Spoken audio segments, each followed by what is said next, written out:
the first to know Nsem-Pii TV. For Dennis Miracles Aboagye, the spokesperson to Dr. Alhaji Mahmoud Bawummia. Na ene oni Henry Nana Boakye one so the national organizer edema NPP amenyoku no. Na chesene omo ede omabufu show ede Kwesi Kwarteng one so spokesperson to Kennedy Akonprekun Japan. Ewa brekun a Kwame Nkrumah kese ene saa mpanifo nyina edetwen enkomo. Na in fact Miracles Aboagye catch Kwame Nkrumah say in fact enima bi a koso right after say National Delegate Conference no eba na wiye ewo Lagos Sports Stadium no. In fact broso na eni A9 chese afi kra na tax ni insult no eba Dr. Mahmoud Bawummia so more na adentia Kwesi Kwarteng ko bi na no say Dr. Mahmoud Bawummia nko ani the only aspirant a man Kwame nya access to the inner perimeter otimi wave in nsa e de the delegates adentia na ya ma Kennedy so kwan ama na anyesa na eno ana se Miracles Aboagye Dennis Miracles Aboagye ka kire Kwesi Kwarteng say na Kwesi Kwarteng ade no refi say Dr. Mahmoud Bawummia immediate past vice president anase say or your former vice president enti ye koma Dr. Mahmoud Bawummia ene di o mapanyina da akufo ene nana do danko akufo ado achi enti owo ho kwan say okasa no matter what so or your aspirant anase onya aspirant na ensema ene Dennis Miracles Aboagye ene nana bi edi amma Kwesi Kwarteng no a chain because Kwesi Kwarteng you see ene Dennis Miracles Aboagye mo kasa no ama mo kire mu say empo emra na Kennedy Akonprekun ebewura mu stadium ho am pass you video ni bi na odempo akɔhan ponko di nanim na ebinom ehye Kennedy atade yes na ebi hye Kennedy atade a o ma han soloku na ebosu gbangbangam edi nanim edi nachi adenti na no de yan complaining Dr. Mahmoud Bawummia anya sa in fact ene na B ene Dennis Miracles Aboagye akasapa e de akire Kwesi Kwarteng a wono ye spokesperson to Kennedy Akonprekun Japan efa omo attacks ni insult ene omo de eba emonten yenti ensema omo ne Kwame Nkrumah kese e to apono so na mame hwe conference amokoye amanfo bi na wo mo yese an yese ma aspirants no obi anyusu inner perimeter no but Dr. Mahmoud Bawummia oje fans no twanani na ma Samira sa pejam sa ko side ha we are pejabra ha afi yenye turn around na enye fe no aye love symbol no ene ade enko say ade na ono kwa ya man that leeway or that opportunity wo bra other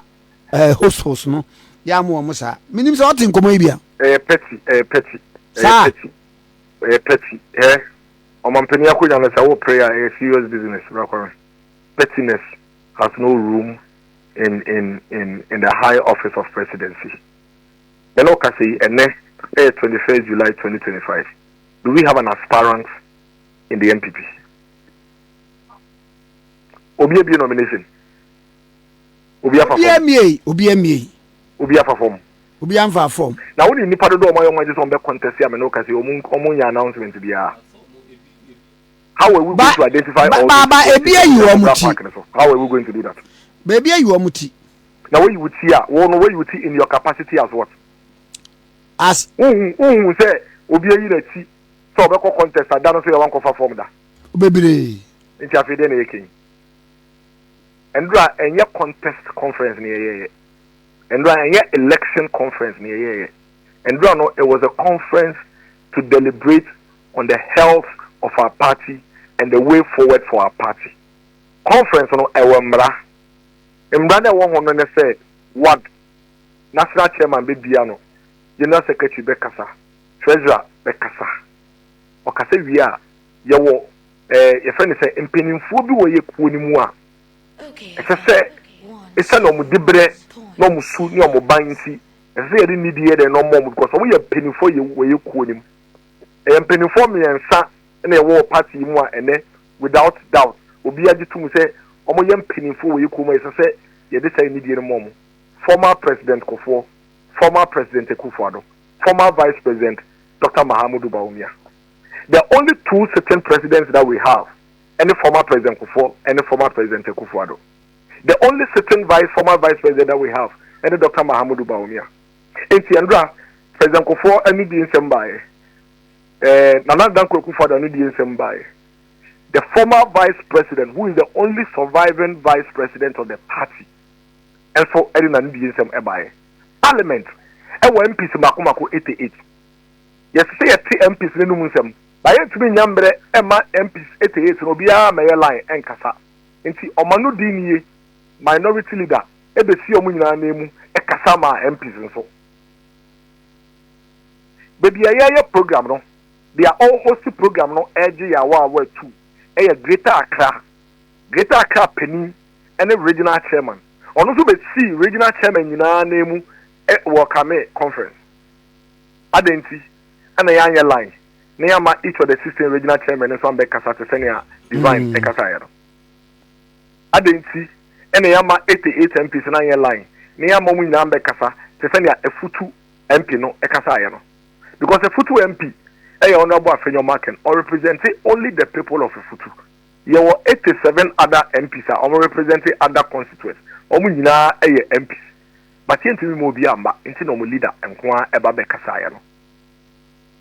Na okase aspirant na kredu apreku ho so ya we adai ni mu se odi ni post about some fan by unim se about bi e ko be ko bi enti okase ye ma aspirant omo ba e ho park no so no in their capacity as what o pese party no etomra because party a we MBA nomination there we den kase me wo aspirant a me dey omo ba park so MBA nomination.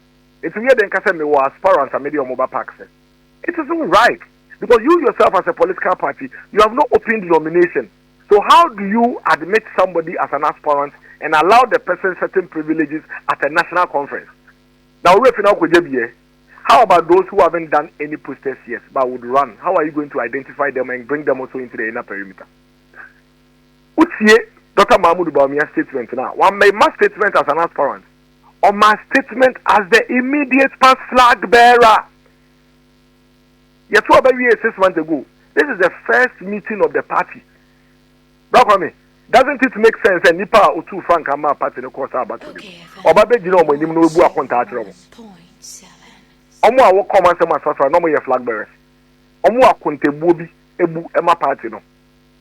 So the bia your man kete ye we do. E ma make say the only person wakasa same way Kennedy Japan honorable Kennedy Japan spokesperson obi ankasa honorable Kennedy Japan ankasa kramente se wakasa ankasa anso na se ye kase ena ye ma Dr. Bawummia we a ma menka se bitiro o kan honorable Kennedy Japan spokesperson statement a watch on Facebook o say nipa dodo na gu abonten nti yanko hwe omo video na e wa abonten ne hwe se na wo boji omo so let me see you me ko hwe me question answer na efe because omo the dom efri opongulu traffic light omo fa brass band omo sentare ni ade ye boss oseji omo so na mponko edi onabo Kennedy po anim na we ni tiafa window mu e wo soro na obo si efe Bawummia anye bi what say ya complain say a party na my kwan anye bi what say ya ka say ade na party na my kwan na enso yanko fa mponko ambedi yenim e wo conference what say ya complaining ana omo de mponko kan ho mponko be enan edi nanim wow na cars ni dim na brass band a omo nyina hye ken entire that is what we called organized and mo say that organize na mo de mo ye we ni yankasa mo ye we ya yankasa na mo de bibia na mo say ya organize de and that Dr. Bawummia rebu kra hwan ne hu no obi akwa hu no no sit on obey na Juma as a former vice president and a former adena ye ko ye friend say Nana Dankwa Akufo-Addo ye conferences bia on kasa no ye certain president and so no aspirant no ye certain president no say aspirant and say na man kasa go and look at all the conferences in the past it's 2009 Nana Dankwa Akufo-Addo even though na on your president at the time a conference it's no ye flag bearer ye man kasa ahead of the other flag bearers. What's in the SS and any SS you? Come on, another Dankwa Akufo-Addo. Any honorable Nsem-Pii echo elections. The men of Sony echo conference. Nanado, by virtue of being a flag bearer in 2008, the conference after the 2008 elections, he speaks. The others don't speak. Or said the conference after 2014, he will speak. The others don't speak. So what are they talking about? I didn't cry and start here and I'm complaining. I agree and say you. Yes, yeah, and I will complain say, "What the a friend say aponko any idea any ra stadium Obianka say." No, come show video name it was very nice because it's animal. It adds color to the occasion, and I won't lie to you, it was very beautiful. Brass band, say, organized crowd, nicely done. Brass band, it's beautiful. And my occasion no effort. Member Cassentia way, make us sit an now why we complain is the same. Eh? Okay, those who are aspiring no, we're not giving access. It's not true. Eh? Go and look at all of Honorable Brian Champion's pictures and videos. Baby, no stands in him on the delegates, aiding command THM. Call all the stands, maybe a delegate because you can't stop a member of the party from going to where the delegates are. So who stopped who? And now the question is, who can say Honorable Ken backstage in this one or Bekadien? Is he coming to speak as a member of parliament? That has been done already by the leader of parliament. Is he coming to speak as an aspirant? No, yesterday was not a contest conference for aspirants to speak. That one will come. It's not about how the Kasa as being. Brian Champion knows this. That is why he is not complaining. He went to where the delegates are. Fraternizing with Omuchichi, Omubo, Sejino, so I was standing in him. And see, Odia, Wakasi, and Rano, say the aspirants backstage this on Combecade. You go pass in the nomination, the Omobapa, Omobecade. I thought the Via, Yama, Adiano, a year, Bidia, or Honodo, or Naruma.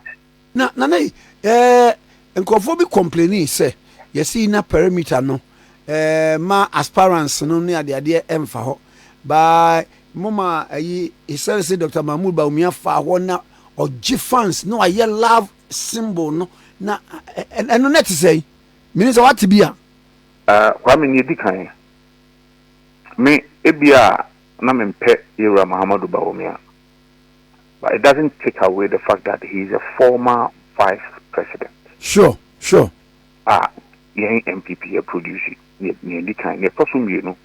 He's also the former presidential candidate in the court 2024 elections. It doesn't take away that fact. So the convention, we've had it several times.